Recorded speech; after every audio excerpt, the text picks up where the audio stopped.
Hey guys, it's Reverend Sean, and we're doing kind of a part 2 of the being self-ordained one. Now, one of the things with being ordained, now I have this is kind of the part of the list that I made of all the people that I asked. This was 115 actually, is the number that responded. And like I said, only about 95% of them said no way. And I started talking to them a little bit about being ordained. And one of the things that we noticed is, number one, minimum of 20 years old. Pretty much all of the traditions, the Theravada, Mahayana, and Vajrayana, all said 20 years old. Now, Mahayana, or actually I should say, Tibetan, had to have 10 monks in attendance at a public ordination process. Now, Theravada only had to have 5. Now, I had to have 5 monks in attendance, and it did have to be public. And there was usually a teacher-student relationship in that the teacher would have to request and acknowledge that, yes, I've been teaching this person, and this is what I want to have happen is this person should be ordained. And the person says, yes, I want to be ordained, and you go through the process. And there's a few other things. One, you can't become a monk or a nun if you've pretended to be one before and got caught. Basically, you can't be one because that's just part of the old rules. The other thing is you can't be wanted by the police, or I guess government. You can't be in government service, so you can't already be in the military or be in whatever government service would be, I guess, in that one. You also can't be diseased or have debt. Okay, so debt. So I guess that would include some, like student loans too.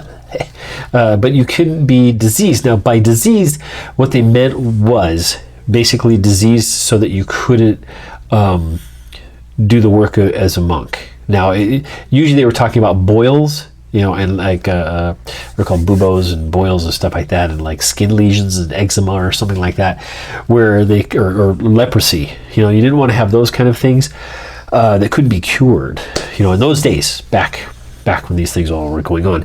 The other thing too is to take, now some, in the Tibetan sense too, they require, or at least the teacher that I talked to, requires that there be, of course, a guru, a teacher, and the guru has to request that you become ordained and publicly say so, and then you have to actually request it from the guru so that you can do this. So that's an important point to point out on this too, which I think is really, really good. So let's say you didn't want to become ordained and you want to be one of those mendicants like I talked about in the other video, which I'll put right there. If you wanted to become a mendicant monk, there's a couple or closer to that ordained thing. Search out becoming a Buddhist minister, which is a good thing to do. That's what I did because I didn't want to, jump full in, and I had debt actually, so I couldn't do that. I needed to pay things off and needed to get things more stable before I could jump in and do that kind of thing, which I did want to do because I'm attached to my lay life. I'm a householder, and also I have a different passion for doing the healthcare stuff that I do. So the other things too is you have to take at least the 10 precepts, okay? The 10 precepts, and you can work on these for yourself and be closer to that kind of idea for yourself. And that would be not to take a life. That doesn't mean killing, by the way. That there's a lot to that one, and you can see up in here, I'll do the precepts, the 5 precepts, the 10 precepts, and 14 precepts, and then the 200 and whatever, 27, I think it is for monks, something like that. I wrote them all down somewhere, but I'll have to put a link for that kind of thing. So number 1 is not to take a life. Number 2 is not taking what's not given. Number 3 is any sex, actually. However, if you look at the precept of sexual harm, okay, whether to yourself or to others, because like our sexual exploitation is what they usually go through as well. And in that case too, it talks about how you can't have sex with someone who's either betrothed or under their own parents' household or too young, and all of these different. There's a lot of guidelines for that help you from doing these things. So you can't go cheating on people. You can't go and someone who's already in someone else's house, like they're being taken care of their mother and father, they're not free to do their thing. and that kind of stuff. And they're, they have to be conscious and awake, and they agree with you, basically. Number 3 is false speech or harmful speech. Not actually false speech is harmful speech, speech that would cause harm to others. Number 5 is basically, if you're going the higher levels, is no intoxicants that will cause you to become heedless. Okay, now there's some medicinal things you may have to use. Those that's a different concept, and we're not worried about those. We're talking about casual use. The next one is food after the zenith of the sun. So if you really want to follow these things, you can't eat after noon, so you have to eat in the morning, have an early lunch, and then maybe some tea later on in the afternoon. That's very typical of Theravada, especially. Something that has to change now, because if you travel and you miss your morning meal and you're in travel and you travel somewhere where the time change is different, you may miss 2 meals, 3 meals, and that's not good for you. So we have to look at those as alternative. Number 7, no dancing or parties or singing or actually tickling. Oh, I saw that tickling in water. I don't know, that was really weird. So you can't go playing around with water and frolicking and things like that. Number 8, no perfume or gaudy type of adornments to your body. So no chains and gold watches and that kind of thing. No showy stuff like that. That's actually number 9, luxury. No luxurious seats or high beds, they would say, or high seats. And that was because, everybody sat on the floor next to each other. You weren't supposed to sit in the seats. But if you look at Tibetan Buddhism, you see that usually the guru, the Rinpoche, or who the lead of that temple is going to sit higher than everybody else. That's just a traditional thing there.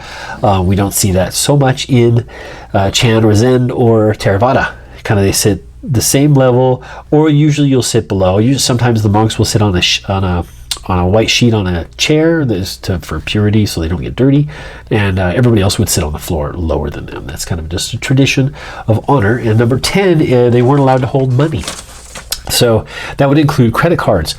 But again, modern days, how do we get around not doing a lot of these things in modern day? Eating afternoon and holding money is almost impossible. I mean, even monks can't do that now. You have to have so many things. You're also only supposed to have so many objects in your possession. Your extra robes and your bowl and your sewing kit and stuff for a razor and maybe some medicine and I think sandals, and that's about it. Maybe some medical, what's it called, religious texts. That's all you can have. I mean, you can't have all this other kind of stuff. But nowadays, you need to have a credit card, you need to have an ID, you need to have a passport, and probably keys for your vehicle, and a hat. A different kind of clothing, different materials that you may need. You may have a laptop, stuff like this. So this is how things have changed. But remember, you can't be a monk if you don't get ordained. You can't say you're a monk if you haven't been ordained. Then that takes you out of the I want to be a monk realm, I guess it were. I did have, like I said, I had a few people who said it was at least an interesting idea. But I think what they were also kind of looking at is not being an actual monk and claiming self-ordained, which is not a thing. But I think they were like, well, to deeply enter it as a mendicant, as a I would say like a non-attached, like a Ronin monk, I suppose, would be a masterless samurai. A Ronin kind of monk, I think, is an interesting idea, and I think it's something that, people I think could do, as long as they're upholding the teachings that they're professing, and they're not trying to do it to take advantage of people, which is what we see. So anyway, this is a short jibe on that.